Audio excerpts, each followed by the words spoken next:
Tinuturing na tagumpay ng Pilipinas ang 2 araw na trade mission ng US Presidential Trade Delegation sa bansa. Sa katunayan, target na maglakak ng bilyong-bilyong pisong halaga ng investment sa Pilipinas ng mga kumpanya mula sa Amerika. Si Sujin Kim sa sentro ng Balita Live.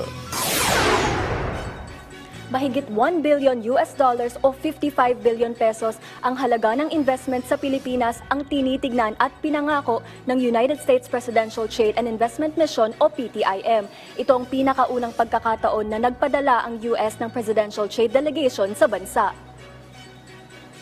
Pinangungunahan ang PTIM ni US Secretary of Commerce Gina Raimondo kasama ang ilang high-level executives mula sa 22 American companies at business organizations.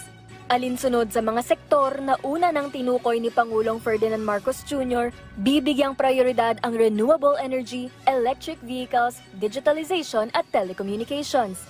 President Marcos, it seems to me, is doing all the right things to make your country more business-friendly, easier to do business in, and that's just music to our ears. Dagdag pa ni Philippine Ambassador to the US na si Jose Romualdez, lumago talaga ang lahat ng pamumuhunan sa bansa sa ilalim ng administrasyon ni Pangulong Marcos Jr. na naging daan para sa mas malalim na economic at defense ties sa pagitan ng dalawang bansa. Inaasahang dadating din sa bansa sa darating na mga araw si US Secretary of State Antony Blinken. Bukod pa dyan, nais din bigyan ng PTIM ang nasa mahigit 30 milyong Pilipino ng edukasyon o mga training pagdating sa digital at artificial intelligence para mas umangat ang kwalifikasyon ng mga Pilipino at makakuha ng mga trabahong mataas ang sweldo. Isang halimbawa na dito ang pagsasanib puwersa ng kumpanyang Microsoft sa TESDA o Technical Education and Skills Development Authority para tulungan ang nasa 100,000 kababaihan pagdating sa artificial intelligence at cybersecurity. Ang Presidential Trade and Investment Mission ay paraan ng US para ipakita ang kanilang katatagan sa pagpapanatili ng pangako ni US President Joe Biden na paiigtingin ang economic ties sa atin, kasunod ng pagbisita ni Pangulong Marcos Jr. sa US. Katunayan, magbabiyahe ulit si Pangulong Marcos Jr. pa US sa Mayo ngayong taon. The message is the United States is committed to the Philippines, is going to continue to show up in the Philippines. I think Secretary Blinken will be here in a week or so.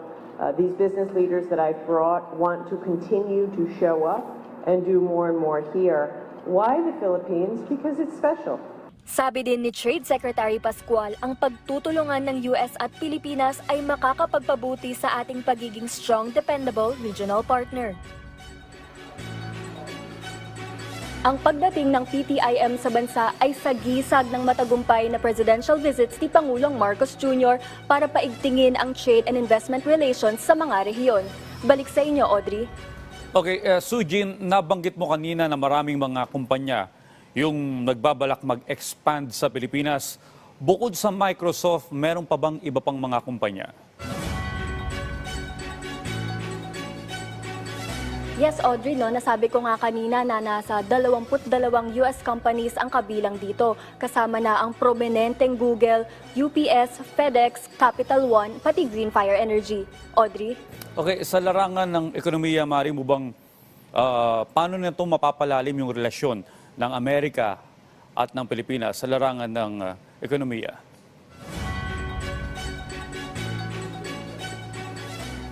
Yes, Audrey, actually ang US ay pangatlo sa pinakamalaking trading partner ng Pilipinas. Actually, nasa mahigit 20 billion US dollars na ang total trade sa pagitan ng dalawang bansa. Ang US din ay may pinakamalaking export market sa Pilipinas. Nasa 12 billion US dollars naman ang total na ang kabuuang halaga ng mga produktong naipadala na sa US.